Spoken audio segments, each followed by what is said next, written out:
Money used to be simple. You earned it. You saved it. You spent it. But over time, something changed. Money stopped being stored and started being controlled. This is the story of how banks rose to power and how they reshaped the world. Welcome back to the channel. In episode 1, we explored how money was created from barter to coins, gold, and paper. In episode 2, we answer a bigger question. Who controls money today and how did they get that power? To understand this, we must return to the vaults. The first banks were not banks at all. They were goldsmiths. People deposited gold for safekeeping. In return, they received paper receipts. Soon, those receipts began circulating as money. Why? Because people trusted the goldsmith. Trust became more valuable than metal. Think about it. The paper itself was worthless, but the promise it represented was everything. This was the first major leap from physical money to representative money. People weren't trading gold anymore. They were trading trust, and this simple act of trust laid the foundation for our entire modern financial system. Goldsmiths noticed something important. Most people never withdrew all their gold at once. The vaults were almost always full, so they began lending part of it out and charging interest. This was revolutionary. Money was no longer just stored, it was multiplied. This concept is known as fractional reserve banking. For every piece of gold held in the vault, multiple paper receipts could be lent out, creating new money out of thin air, all based on the assumption that not everyone would come for their gold simultaneously. But this system came with risk. If everyone demanded their gold back at once, his system would collapse. This is where banking truly began. As banking expanded, so did its problems. Bank runs became a threat to entire towns and cities. To manage this risk and to finance their own ambitions, governments stepped in. They needed money for wars, trade, and growth. Central banks were created to manage currency, debt, and most importantly, trust. One of the earliest and most influential was the Bank of England, founded in 1694.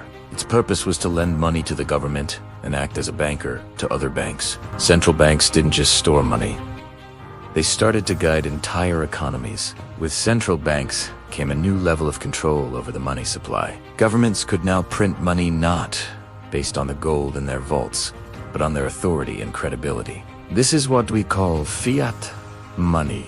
It's money because the government says it is. This made economies more flexible. Need to fund a major project or stimulate a slow economy. Just print more money.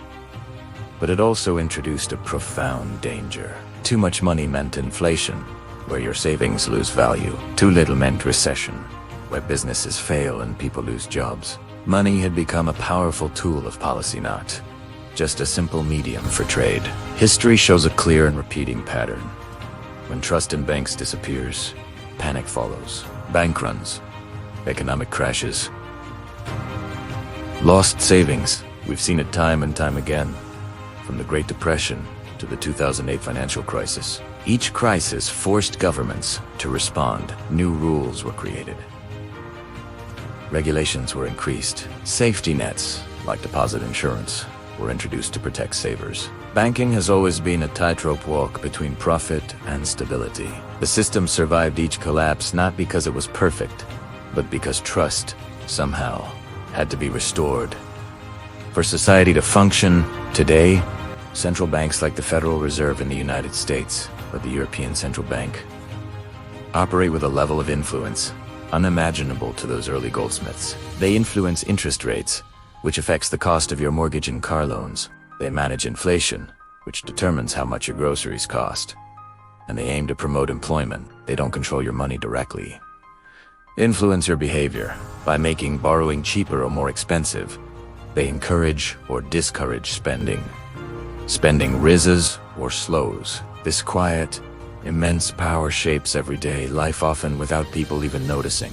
So, who really controls money? It's not one person, one bank, or one government. Money is controlled by a complex system built on layers of trust, rules, and shared belief. It's a delicate dance between central banks setting policy, commercial banks creating credit, and all of us, the public, believing that the numbers in our bank accounts actually mean something. As long as people believe in the system, it continues to function.